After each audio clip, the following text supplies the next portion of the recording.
Salut les passionnés de foot. Imaginez, une sélection qui arrive à la CAN avec son plus grand joueur blessé, un effectif ultra vieillissant, un sélectionneur accusé de favoritisme, et même des maillots non homologués qui annulent un match de préparation. Résultat. 3 matchs, 3 défaites, 0 points, élimination express et explosion totale en interne. Le Gabon a vécu un fiasco historique à la CAN 2025, et aujourd'hui on plonge dans les dessous sombres de cet échec monumental. Accrochez-vous, parce que c'est du jamais vu. On y va. Première chose qui saute aux yeux, le Gabon n'a pris aucun point en phase de groupe. Défaite contre le Cameroun, contre le Mozambique, et enfin contre la Côte d'Ivoire malgré un avantage de 2-0 en première période. Les Panthères ont montré un visage très pâle, et les problèmes étaient déjà visibles bien avant le coup d'envoi.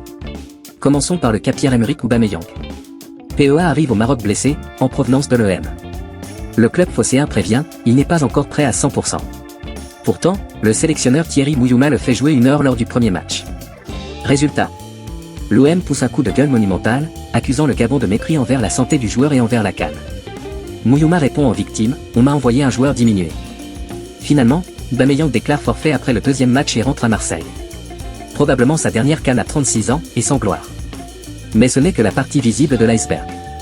Derrière, il y a un effectif qui manque cruellement de régénération.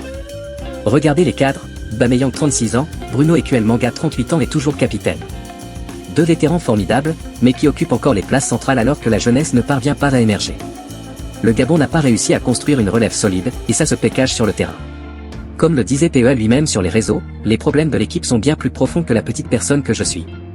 Et ces problèmes profonds, ils explosent après l'élimination. Le ministère des Sports gabonais, furieux, annonce des mesures radicales à la télévision nationale, dissolution immédiate du staff technique, suspension de l'équipe nationale jusqu'à nouvel ordre, et mise à l'écart définitif d'Aubameyang et Ekuele-Manga. Oui, vous avez bien entendu, les 2 légendes sont bannies de la sélection.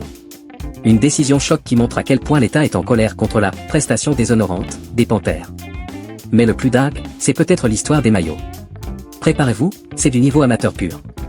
Le Gabon venait de rompre avec Puma et voulait absolument un équipementier 100% gabonais, la marque Gaboma. Problème, cette marque aurait été créée à la va-vite par des proches du sélectionneur Thierry Mouyouma, qui serait lui-même le PDG. Les tissus ne sont pas homologués par la Coupe CAF, le logo ressemble étrangement à celui d'Ernest, et la marque n'est même pas enregistrée à la FIFA. Conséquence directe, le match de préparation contre l'Ouganda, prévu le 17 décembre, est annulé à la dernière minute. Pas de maillot conforme égale risque d'amende énorme. Les joueurs se retrouvent sans amicale juste avant la CAN.